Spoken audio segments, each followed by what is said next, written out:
আপনি কি জানেন অক্ষয় তৃতীয়া এই দিনটি আমাদের জন্য এত গুরুত্বপূর্ণ কেন?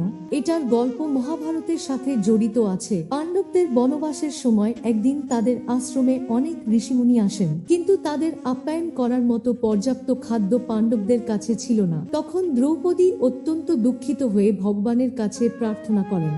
এই সময় যুধিষ্ঠির সূর্যদেবের উপাসনা করলে সূর্যদেব তাদের একটি আশ্চর্য পাত্র প্রদান করেন, যা অক্ষয় পাত্র নামে পরিচিত। এই পাত্রে প্রতিদিন অসীম খাদ্য উৎপন্ন হতো। পরবর্তীতে একদিন দুর্বাসা ঋষি অনেক শিষ্য নিয়ে পাণ্ডবদের আশ্রমে আসেন। তখন দ্রৌপদী বিপদে পড়ে কৃষ্ণের সাহায্য প্রার্থনা করেন। কৃষ্ণ এসে অক্ষয় পাত্রে থাকা শেষ কণাটুকু ভক্ষণ করেন, যার ফলে সকল ঋষি তৃপ্ত হয়ে যান এবং আর খাদ্যের প্রয়োজন হয় না। এই ঘটনাগুলির থেকেই অক্ষয় বা চিরস্থায়ী প্রাচুর্যের ধারণা আসে। এই কারণে অক্ষয় তৃতীয়াতে প্রত্যেক ঘরে পূজা করা হয়, যাতে ঘরে ধন সম্পদ ও খাদ্যের কখনো অভাব না হয় এবং সর্বদা ভরপুর থাকে।